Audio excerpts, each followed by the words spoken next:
Depuis un petit village du Massif central, un ancien potier a décidé de mettre sa vie et son talent au service d'une machine semblable à aucune autre. Une machine qui vient de loin et qui, à sa manière, lui raconte un autre monde, dans un autre temps. Daniel fait partie d'une poignée d'irréductibles bien décidés à faire vivre un mythe, à continuer un rêve, celui de la grande époque de la moto populaire russe. Oural part toujours d'un choc, quelque part. Bon, pour ce qui me concerne, moi, ça a été une impossibilité de rouler sur route enneigée avec une grosse Harley Davidson, où j'ai dû la pousser pendant plusieurs kilomètres. Le soir même, je cliquais sur Sidecar et je suis tombé sur le concept Oural. Et là, c'était le grand choc.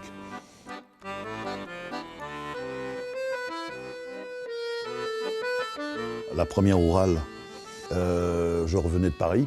Et le soir, je me retrouvais à 23h avec moins 10, avec 15-20 cm de neige. Et là, j'ai cru y rester. Les voitures étaient dans le fossé, j'étais tout seul. J'ai craboté le side et la machine m'a rentré. Bon, c'était les premiers kilomètres et là, il y a eu un mariage absolu, immédiat. J'ai pu compter sur cette machine tout de suite. C'est à plus de 7000 km vers l'est, au cœur de l'immense plaine russe, qu'est née la légende et qu'elle demeure.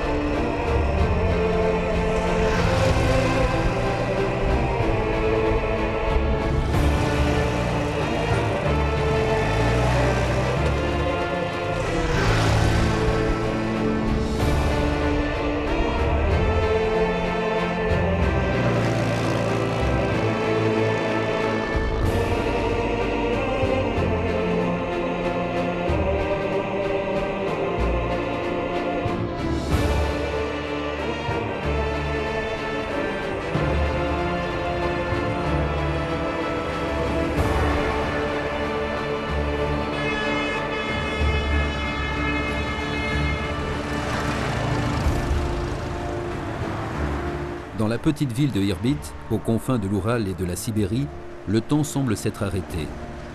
Depuis près de 7 décennies, des générations d'hommes et de femmes ont pris le même chemin du travail et ont quotidiennement passé les portes des usines Oural, autrefois fer de lance de l'industrie soviétique. Produit à plus de 700 000 exemplaires au cours du XXe siècle, d'abord fierté de l'armée rouge, puis outil de travail et de transport quotidien à travers l'URSS, les sidecars Oural ont fait partie intégrante du patrimoine industriel et populaire russe. Et on pourrait presque reconnaître les rues d'Irbit à leur bruit caractéristique, celui des sidecars sortis d'un autre âge, qu'on croise par dizaines.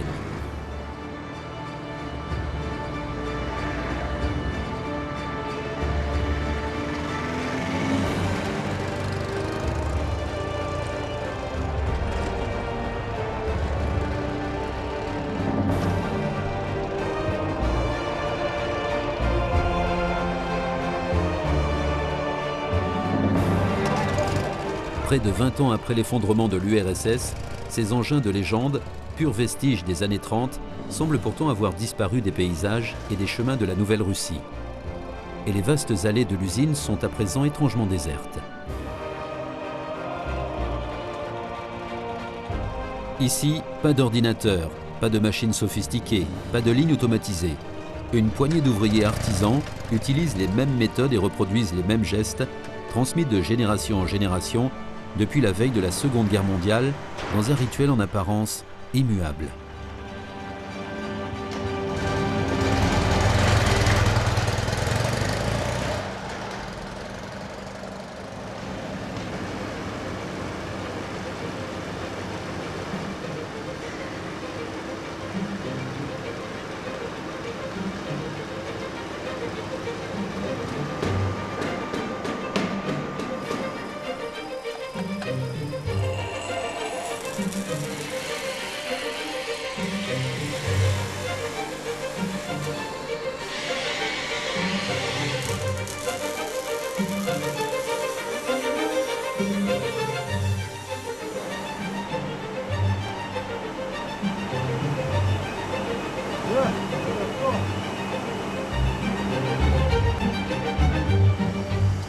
Вот это Voici notre nouveau modèle rétro de cette année. Ah, c'est une beauté. Où est-ce qu'elle part? Elle part en Amérique. C'est un nouveau modèle pour eux.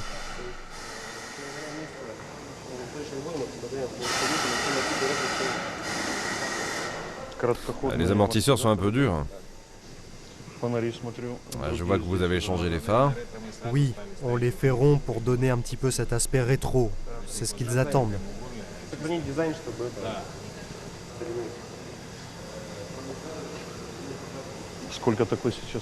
Et ça coûte combien là-bas?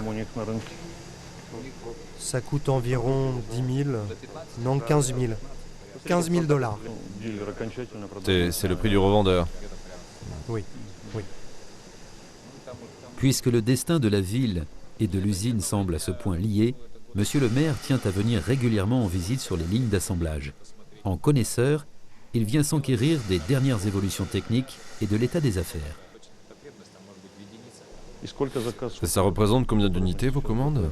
50 pour les États-Unis, 50 pour l'Autriche. Vous voyez, ça fait 100 ce mois-ci.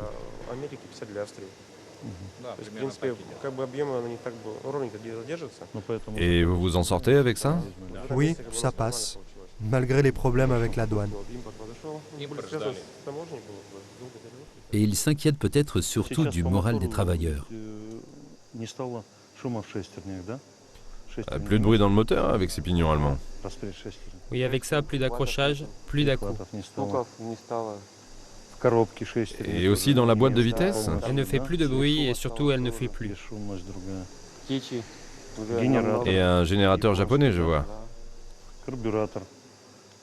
Et le carburateur est aussi japonais. Ouais, c'est ça. Et un beau démarreur Ducati. Du succès dans votre travail et puis des augmentations surtout. Vous vous appelez comment? Sergueï, Depuis combien de temps vous êtes à l'usine? depuis 20 ans cette année.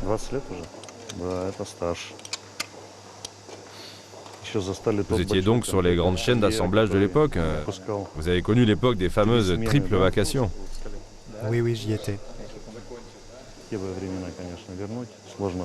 C'est difficile maintenant. Je vois que vous vissez cette partie. À l'époque, je me souviens, on la faisait rentrer d'un coup de marteau. Сегодня Урал дает стране мотоциклы. À la veille de la Seconde Guerre mondiale, l'Union soviétique prouve ses capacités d'adaptation et installe à la hâte l'usine Oural qui allait jeter dans des conditions effroyables les bases d'une industrie motocycliste russe. Elle allait aussi donner un éclat nouveau à cette petite ville oubliée. Elle allait la faire revivre en employant un tiers de sa population, soit près de 10 000 ouvriers qui, en chœur, célébraient au quotidien l'effort de travail soviétique.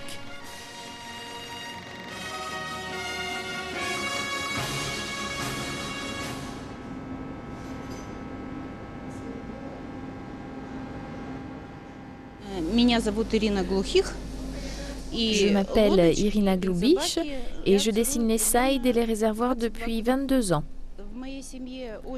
Dans ma famille, on est beaucoup à dessiner. Ma main est habituée, je dessine aussi pour moi et c'est ce qui m'apporte cette précision dans le geste.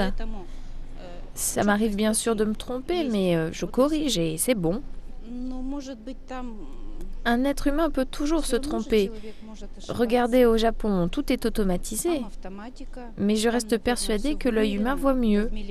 Il est justement capable de déceler les erreurs et de corriger.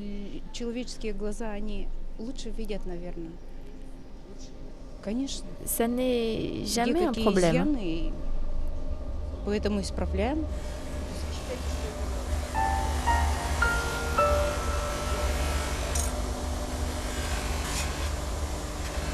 Pour quelques 300 € de salaire, être encore aujourd'hui ouvrier à l'usine Oural, c'est jouir d'un certain prestige et perpétrer la tradition familiale. Ils ne sont plus que 120, reclus dans les vestiges d'un gigantesque site qui hier encore voyait s'affairer 2000 travailleurs.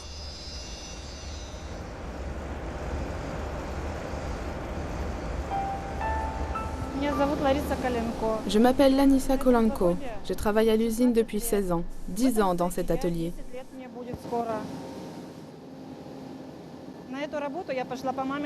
En fait, je suis sur les traces de ma mère. Elle travaillait ici même, et moi j'ai appris son métier. Et aujourd'hui, je pense l'avoir même dépassé. Mon père a aussi travaillé à l'usine, et mon mari aussi. Aujourd'hui, il n'y a plus que moi qui y travaille encore. Quand ma mère était ici et que j'étais enfant, je venais la voir dans cet atelier. Il y avait beaucoup de chaînes de peinture. Maintenant, il n'y a plus que nous. Et nous sommes quelques-unes à tout faire ici.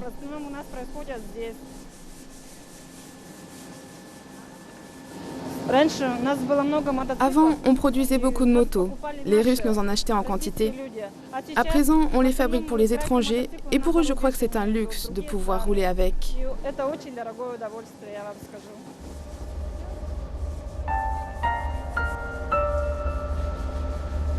Les motos qui sont sur les lignes d'assemblage ne rouleront effectivement jamais sur les routes de la vaste Russie. Oural est devenu un article de luxe pour les collectionneurs et les passionnés de motos vintage qui ont les moyens de se les offrir, loin, bien loin des prairies de l'Oural.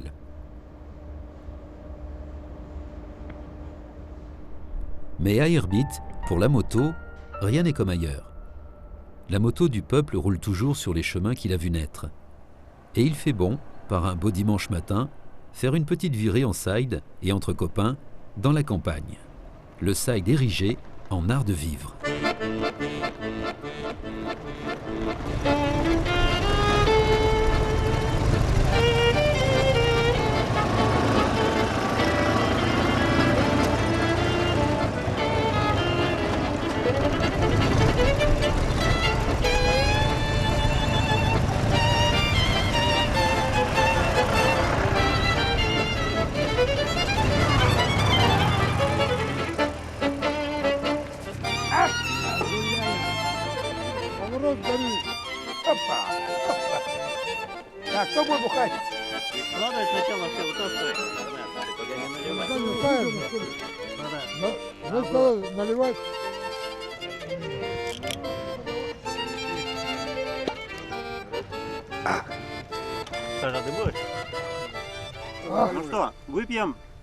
Buvons à notre fameuse marque Oural.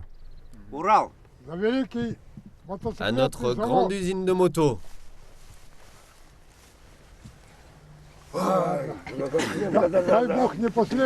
Si Dieu le veut, c'est pas le dernier verre.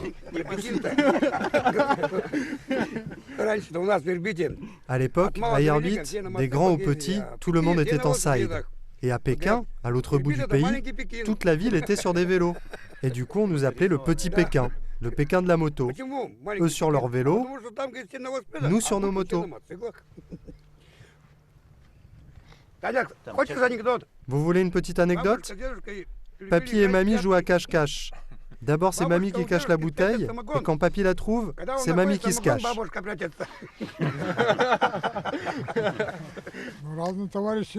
Camarades, buvons à notre ville d'Irbit et à notre chère usine.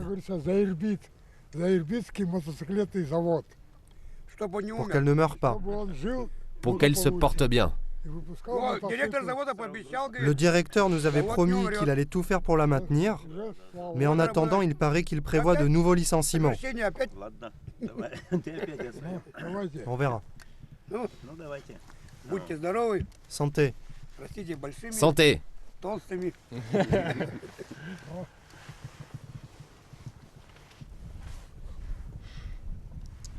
Ah, elle est bonne cette vodka.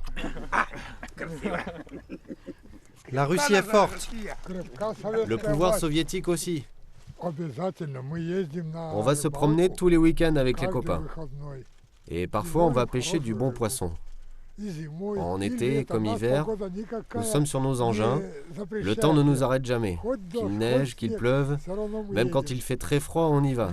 On se promène dans la nature. Par ici, nous sommes des gens bien endurcis.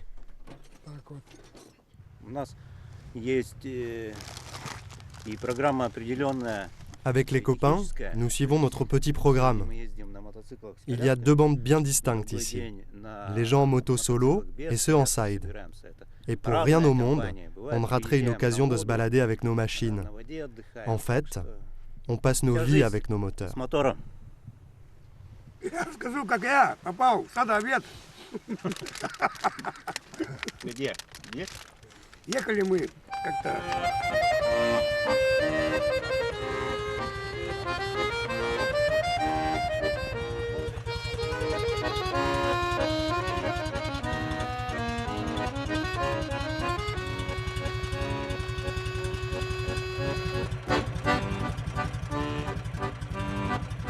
Ça reste empirique, mais c'est comme là-bas. C'est empirique et ça marche. Voilà, ça c'est... Ah oui là, c'est l'apport humain. Et à Irbit, ils ont cette approche-là. Là-bas, en Russie, bon, ils n'ont pas de matériel sophistiqué. Donc ils sont obligés d'avoir une approche empirique, mais ils sont nés dedans. Donc pour eux, c'est quasiment... c'est dans le sang, quoi. Voilà. Ah oui. Voilà. Après le diagnostic au stéthoscope, il convient d'approfondir l'examen. Mais le plaisir n'est pas seulement dans la mécanique.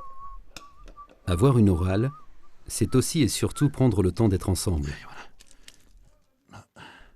Et chaque machine est à l'image de son propriétaire, un être unique, qui mérite d'être traité avec attention, et pour tout dire, avec amour. Toi, c'est ça que j'adore quand je fais l'entretien, c'est que je retrouve ce que j'ai fait. Ah, c'est royal, ça. Voilà. Pas de fuite, rien. Très fort. Et moi, si tu me l'enlèves une journée, je suis au chômage. Moi, je suis... Excellent. Y a pas... T'es malheureux, quoi. Ah bah, bon. c'est... C'est normal. Ah, c'est normal. Moi, je prends ma moto comme ma femme va chez le coiffeur pour se faire du bien, quoi. C'est... Parfait, ça. C'est ce qu'il faut. Moi, souvent, je dis, la mienne, elle transpire. Ma moto, elle transpire. Alors, elle transpire du plaisir, et ce plaisir, il ne naît pas d'artificiel. Il est né dans les choses, dans la sueur que les gens ont mis pour les construire. Quand on sait que ce sont des gens qui l'ont fait avec leurs propres mains, avec leurs yeux, avec leur jugement, avec leur passion, et puis l'expérience au fur et à mesure des années qu'ils ont eues, eh ben, on sait que la tôle, elle a été pliée avec quelque chose d'autre. Que la tôle, elle nous parlerait pratiquement, et que, comme un peintre qui dans son atelier a mis sa touche personnelle parce que son tableau est unique, chaque Oural est unique parce que l'ouvrier l'a plié à sa façon et y a mis sa touche personnelle.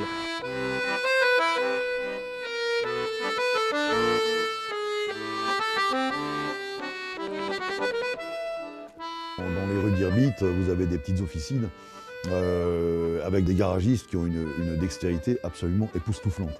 Ils connaissent les moteurs et leur matériel. Ils travaillent que là-dessus, donc forcément, hein, ils ont des outils particuliers, et ils vous démontent une boîte de vitesse complètement en quelques secondes. C'est quelque chose de pas possible. C'est incroyable. On trouve ça nulle part. On trouve ça nulle part.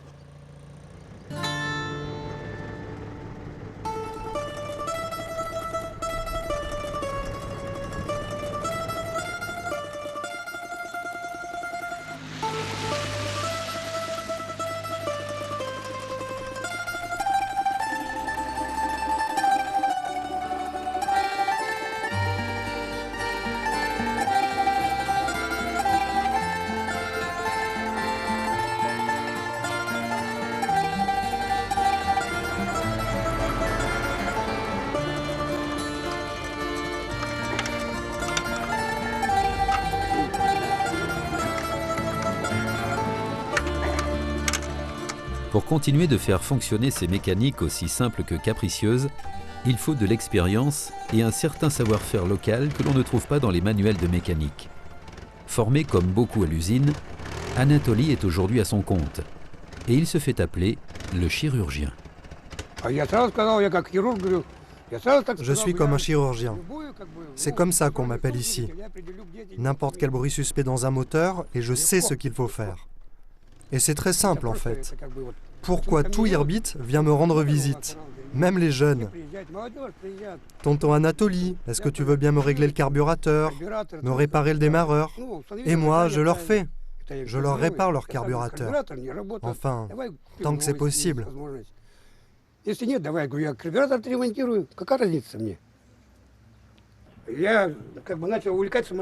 J'avais 10 ans ou 11 ans. et je voulais absolument savoir comment marchaient les moteurs. Ça m'obsédait, et j'avais un oncle qui réparait sa moto. Chaque jour, je me rendais chez lui, mais il me disait « Va-t'en, je n'ai pas de temps pour toi, laisse-moi travailler ». Mais moi, j'insistais, et il a fini par céder. Il a fini par me montrer des choses. C'est comme ça que j'ai appris. Et après, j'assemblais les moteurs à l'usine, comme un chirurgien.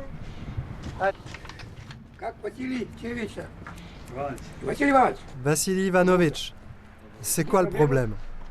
La boîte de vitesse qui marche pas. Une vitesse qui saute. Mais comment est-ce que vous faites ça? Bon, on va regarder.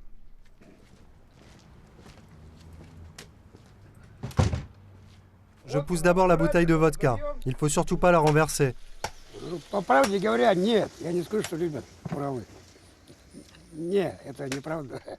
Pour dire la vérité, Oural, on ne l'aime pas tant que ça, parce qu'elle demande beaucoup de travail.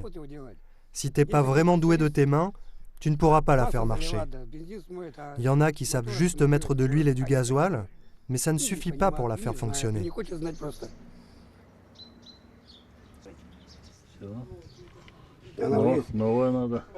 Alors, qu'est-ce qui se passe? Regarde cette petite pièce, elle n'était pas à sa place. C'est que ça avait été mal monté. Regarde, elle s'était délogée. On l'a trouvé vite. Bon, t'en aurais besoin pour quand? Le plus vite possible. Bon, eh ben pour demain alors. Pas de problème, je m'engage.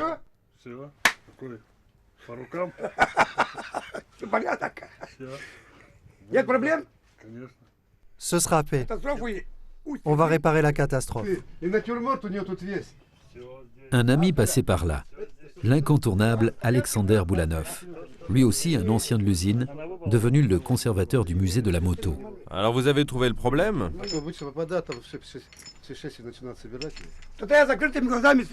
Oui, je pourrais réparer ça les yeux fermés. On va te nouer un foulard sur les yeux et on verra si tu nous dis la vérité. Si tu veux, on peut essayer. C'est vrai, tu en as tellement monté des comme ça pendant toutes ces années à l'usine.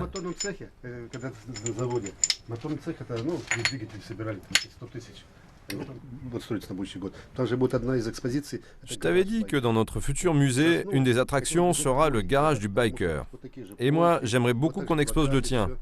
Avec toute cette ambiance, avec tes étagères remplies d'objets, ta décoration, tes posters. Et pour faire vivre l'endroit et animer cette exposition, il nous faudra le maître des lieux. Ça t'intéresserait? Avec grand plaisir. Il faudra que tu fasses don de ton garage et de tes objets à notre nouveau musée. Mon Dieu, oui. Tu nous offres une partie de ton intérieur.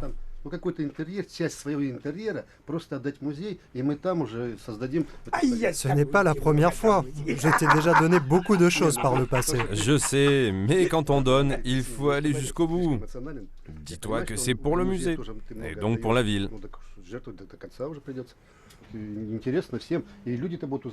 Comme ça, les visiteurs pourront te rencontrer. Toi, Anatoly Lejnov, un des plus anciens bikers de Irbit. Voici ma proposition. Qu'est-ce que tu en penses? C'est une affaire qui marche. En attendant la création d'un étincelant complexe dédié à la moto russe et qui attirerait les passionnés du monde entier, c'est pour l'instant au fond d'une impasse anonyme que repose presque au secret un véritable sanctuaire.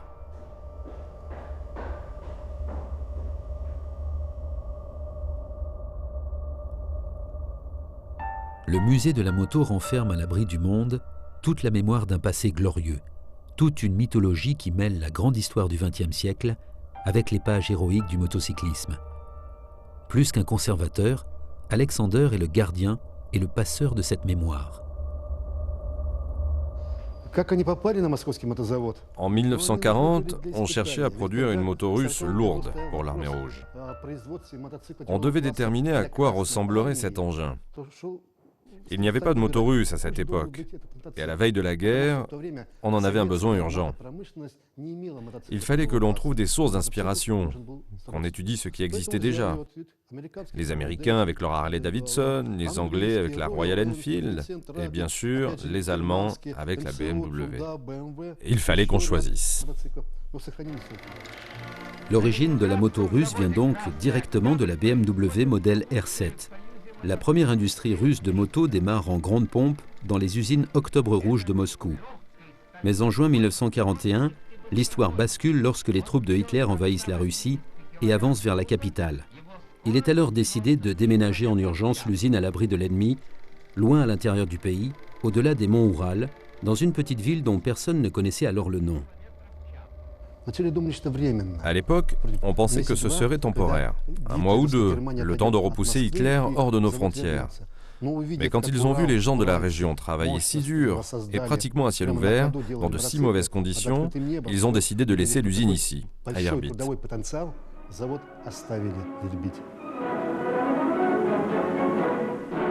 Les premiers engins qui sortent des ateliers de Irbit partent directement sur le front. Ils permettront à l'armée rouge de marcher rapidement sur l'Europe occupée. La BMW allemande, revue et corrigée version russe, défile en grande pompe sur la place rouge. L'histoire officielle voulant que les plans de la BMW aient été dérobés à l'état-major allemand suite à des actions d'espionnage héroïques. Mais la réalité aurait été peut-être moins glorieuse. À l'époque soviétique, pendant toutes ces années, on nous a fait croire que l'on avait eu les plans de la moto allemande grâce aux services de renseignement de nos pays alliés. Mais après l'effondrement de l'URSS, on a enfin eu accès aux archives. Et c'est là qu'on a compris que l'on avait obtenu ces prototypes, non pas grâce à des actions d'espionnage, mais bien dans le cadre d'une coopération entre l'Allemagne d'Hitler et les gouvernements soviétiques. En fait, on leur fournissait des matières premières et ils nous apportaient des aides technologiques. Il n'y a jamais eu d'action héroïque d'espionnage.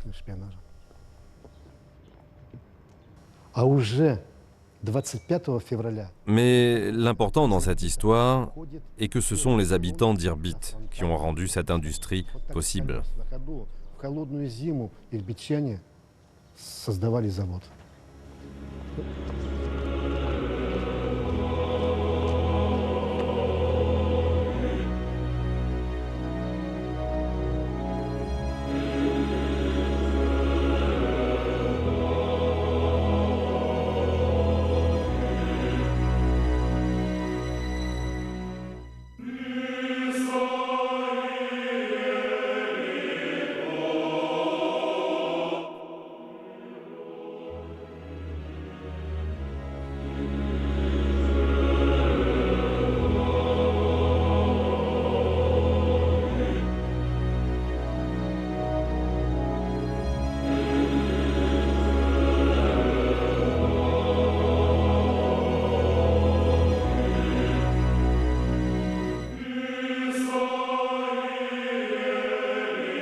Quand on a été à Irbit, là-bas, voir ce qui se passe sur le terrain, lorsqu'on prend conscience de ça, eh bien on sait que le coup de clé va avoir une répercussion sur tous les ouvriers qui travaillent là-bas.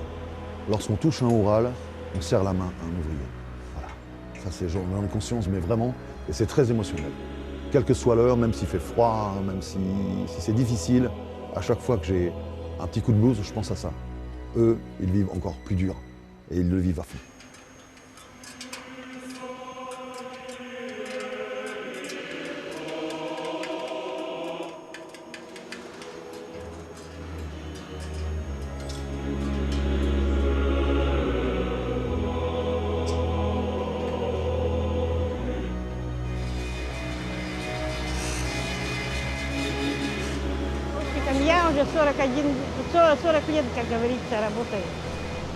Je travaille ici depuis 40 ans.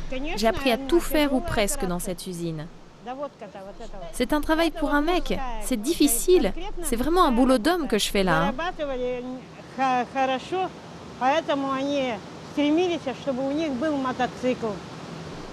Les gens gagnaient correctement leur vie sous l'Ancien Régime et ils pouvaient s'offrir ces motos. Moi-même, j'en avais une.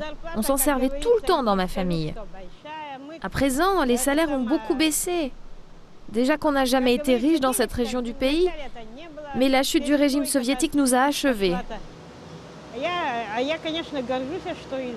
Enfin, je suis quand même fière qu'elles partent à l'étranger, nos motos, et qu'elles y soient appréciées. Mais j'aimerais qu'on puisse nous aussi en profiter.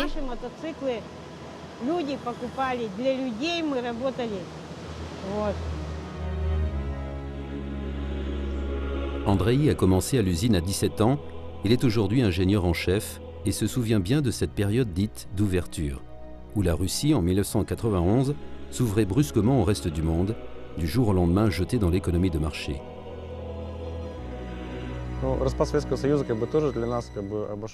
L'effondrement de l'URSS a provoqué l'arrêt de l'usine pendant une année. Mais les stocks de l'usine étaient pleins de motos neuves. On s'est donc mis à échanger nos motos contre toutes sortes de choses dont on avait un besoin vital. Des produits alimentaires, de l'huile, même du pain. Et comme il n'y avait plus d'argent dans le pays, qu'on ne pouvait pas payer les salaires, on a aussi essayé de nourrir les ouvriers. Ensuite, on a compris que la seule solution pour réouvrir notre usine et sauver un jour la marque, ce serait d'exporter. Au début des années 90, le marché extérieur s'impose comme la seule perspective d'avenir pour la marque Ural. 2 décennies plus tard, le salut se trouve plus que jamais à l'ouest, grâce à l'engagement et à la ferveur de petits distributeurs de plus en plus isolés. Des amoureux qui sauront parfois s'armer de patience et faire preuve de compréhension pour faire vivre la légende. C'est vrai qu'il est assez difficile d'avoir une Ural en France et même en Europe. Déjà, Irbit ne fait pas de stock, ne peut pas faire de stock à cause du coût des matériaux, du coût de la fabrication. Donc, il travaille un petit peu à la demande. Et la demande, c'est nous qui la créons, les concessionnaires. Donc c'est difficile d'avoir une Ural en France et en Europe. Mais par contre, ça vaut vraiment la peine. C'est un concept qui est unique. On attend, elle se fait désirer. Je me demande d'ailleurs si les Russes ne sont pas un petit peu aussi en même temps, freinent un peu la production pour provoquer le désir en fait. Voilà. L'usine à Irbit, comment elle se porte en côté production? Est-ce que ça se passe bien? C'est très difficile. Il y a des mois de production à 2 machines. Il y a des mois de production à 30 machines, 40 machines. C'est très aléatoire. Pourquoi? Parce que cette année 2008 a été difficile pour l'usine. Et il y a eu une augmentation des aciers de 80%. 80%, c'est énorme. Hein.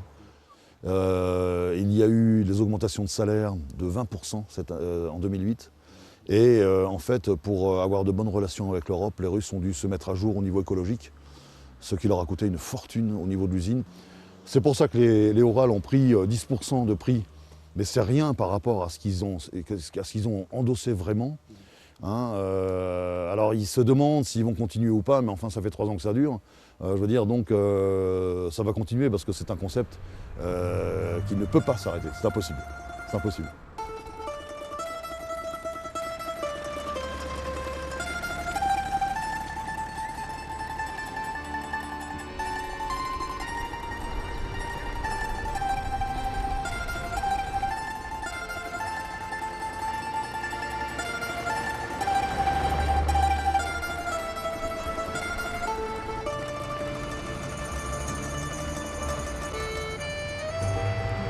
Témoin d'une époque où l'on échangeait des sidecars flambant neufs contre quelques denrées alimentaires, ce sont essentiellement ces machines qui sillonnent encore les rues d'Irbit.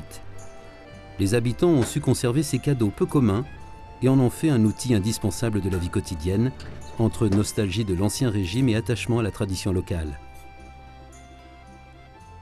Un compagnon en tout cas fidèle et sûr, un engin que l'on croit volontiers doué d'une âme et qui fait que la vie à Irbit n'est pas tout à fait comme ailleurs en Russie.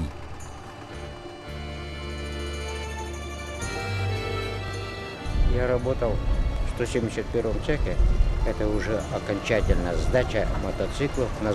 J'ai travaillé de longues années à l'usine. J'étais le chef de l'équipe qui s'occupait de la livraison de nos motos. À l'époque, l'usine nous offrait pratiquement les motos, car les salaires n'arrivaient plus. Mais on ne manifestait pas. On comprenait la situation. C'était très difficile.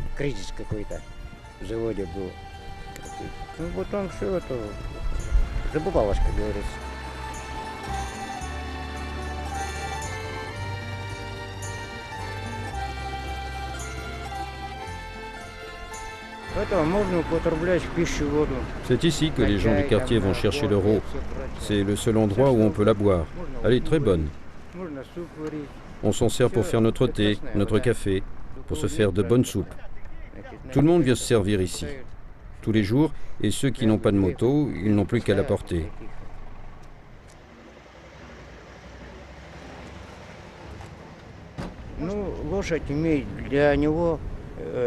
Avant, comme beaucoup à l'époque, j'avais un cheval, mais il fallait beaucoup s'en occuper. Il fallait le nourrir, lui donner beaucoup de foin, beaucoup d'avoine, pour qu'il soit en forme et qu'il puisse bien travailler. Pour ma moto, un peu d'huile et un peu de gasoil suffisent. Et ça, pour faire marcher 36 chevaux. Et je peux la charger avec n'importe quoi. Elle porte énormément de choses. Le cheval aussi, mais tu le vois souffrir, le pauvre.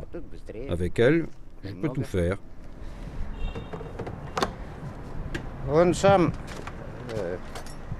Cette moto pèse 340 kilos. Et si je m'arrange bien, je peux lui faire porter son propre poids. Mais pour éviter les problèmes, je l'épargne quand même un peu. J'essaie de ne pas abuser. Et alors, 200 kilos, ça ne lui pose aucun problème, même en côte.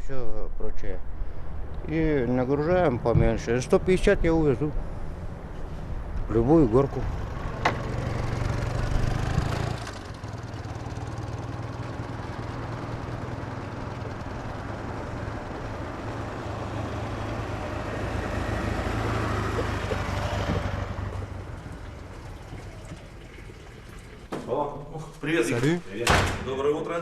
Salut Victor, comment ça va? Ça va très bien. En plein travail, comme tu vois. Je viens voir tes dernières créations. Regarde ça, c'est très récent.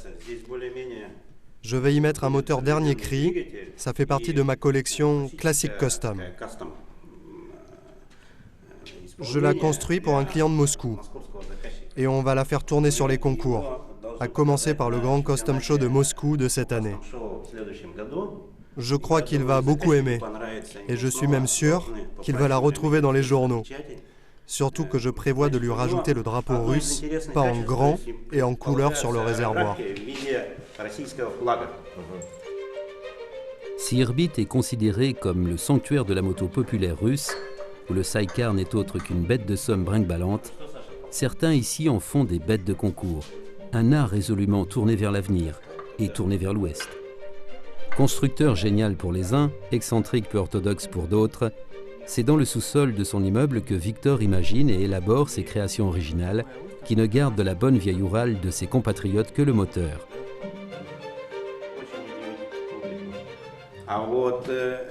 Et regarde cette machine. C'est mon modèle baptisé Trek. On est en train de bien la préparer pour les essais de l'hiver.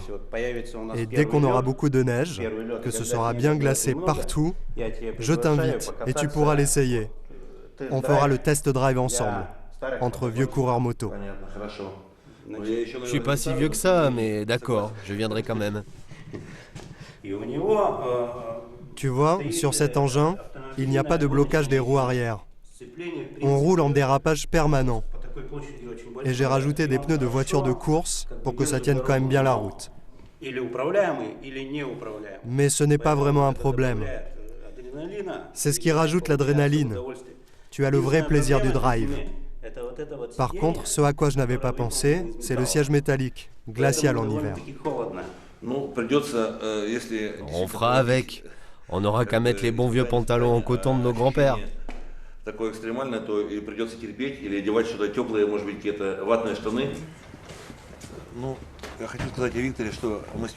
Victor est un bon camarade.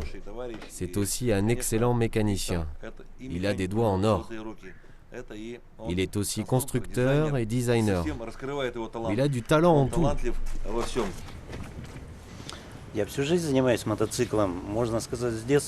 J'ai fait de la moto toute ma vie, d'aussi loin que remontent mes souvenirs. Comme beaucoup ici, j'ai grandi contre les clôtures de l'usine. Après, j'ai fait mes études au collège de la moto. À 20 ans, je me suis lancé dans le motosport, à la même époque que Sergueï. C'est petit à petit que je suis devenu constructeur et que j'en ai fait mon métier après l'armée. Mais pour moi, le moment déterminant a été la démocratisation du pays. J'ai enfin pu monter ma propre boutique sans avoir à m'inquiéter. J'ai enfin pu réaliser mes projets, laisser libre cours à mes idées, ce qui aurait été impossible sous l'Ancien Régime. Maintenant, nous sommes libres de créer, et à ma manière, je fais aujourd'hui de l'art.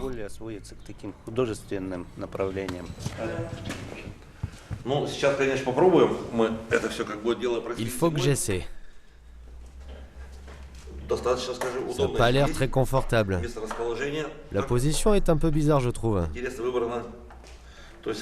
On peut la démarrer? Oui, tu vas l'essayer. Appuie là et on va la démarrer.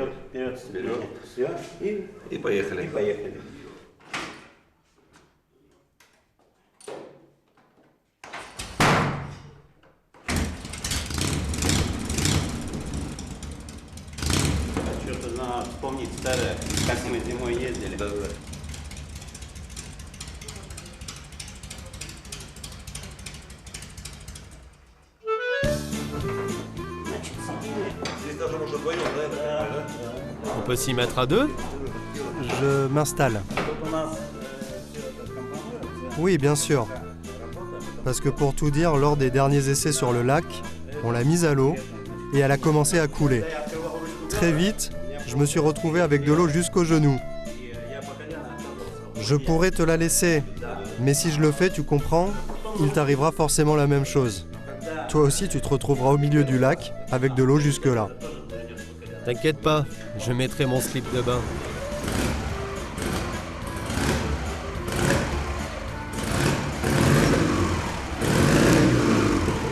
Magnifique.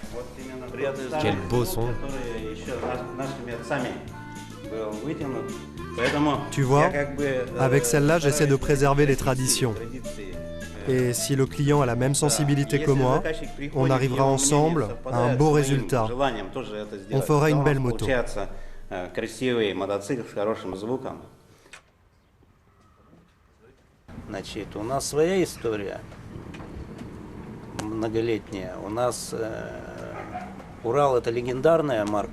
Nous, le peuple russe, nous avons notre propre histoire. Et ici, Oural est légendaire. Cette marque est liée à la vie de plusieurs générations. Elle a laissé son empreinte sur nous. Et c'est cette dimension populaire qui est à la base de mon travail de custom. Et on peut dire que nos motos n'ont rien à envier à personne. Mes créations se montrent même très dignes dans les concours internationaux. Il y a même des gens qui étaient dans le custom Harley et qui veulent maintenant passer à la Oural.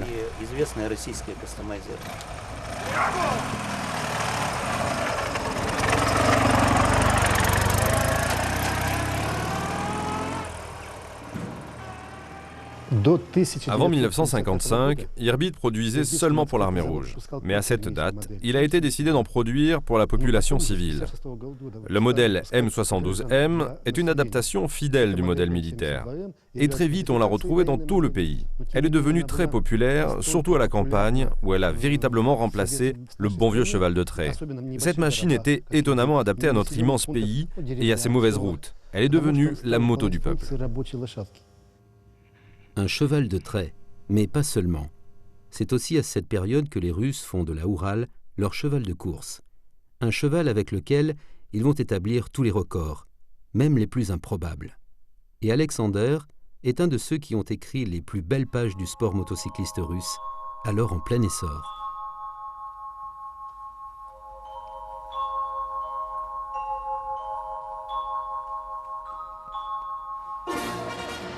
До 1988 года в России не знали, не читали книгу рекордов Гиннесса. Ее не сдавали. Avant l'ouverture du pays, on ne connaissait pas l'existence du Guinness des records.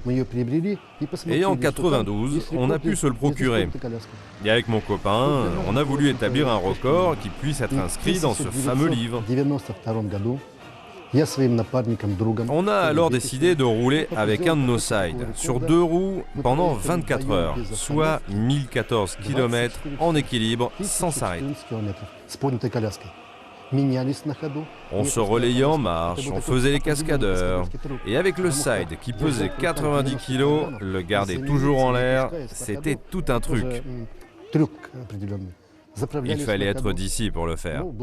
On a fait venir la commission Guinness. Ils ont vu et ils nous ont inscrits. C'était à l'époque où je travaillais à l'usine.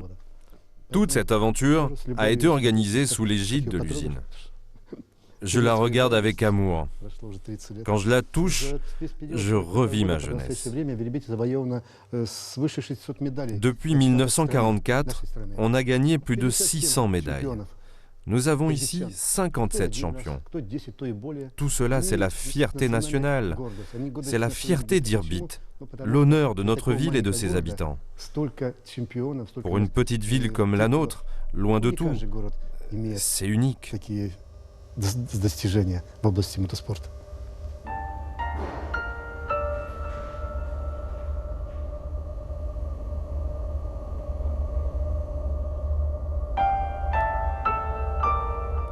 Médailles, trophées, coupe arborant le marteau et la faucille, bout d'étoffe, visage en noir et blanc comme autant de témoins d'une grandeur évanouie, avec ses héros et ses légendes du motocyclisme sur lesquels s'est fondée la ville tout entière. Mais ce sont autant d'étoiles dont le reflet de plus en plus lointain a bien du mal à éclairer l'avenir. À l'orée d'un nouveau siècle, les décennies ont passé, et ces souvenirs d'un ancien monde semblent à présent bien désuets. Alors que l'usine menace chaque mois, chaque semaine de fermer ses portes, à quel espoir peut encore se rattacher toute une communauté? Mais à Irbit, jeunes comme vieux se souviennent que Ural, à la fin du siècle dernier, malgré les soubresauts de l'histoire, a déjà pu renaître une fois de ses cendres. Tout reste encore possible.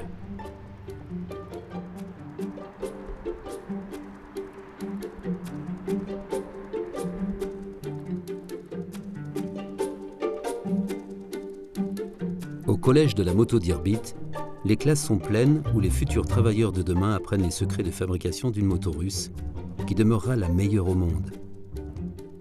Des enfants qui demain à leur tour pourront remplacer leurs parents dans les ateliers de leur usine et pourront pétrir de leurs mains la machine légendaire.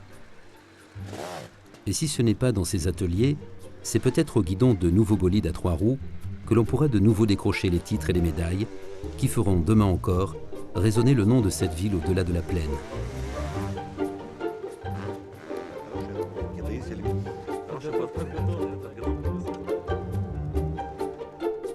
Pour que Irbit ne retombe pas dans l'oubli, comme avant cet hiver de 1941, où l'histoire par un heureux hasard venait lui apporter prospérité et honneur, et lui laisser bâtir sa propre légende.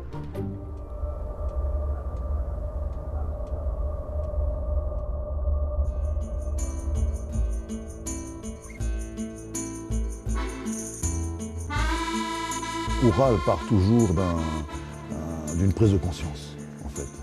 Une prise de conscience, une nouvelle vie avec la nature et avec les siens.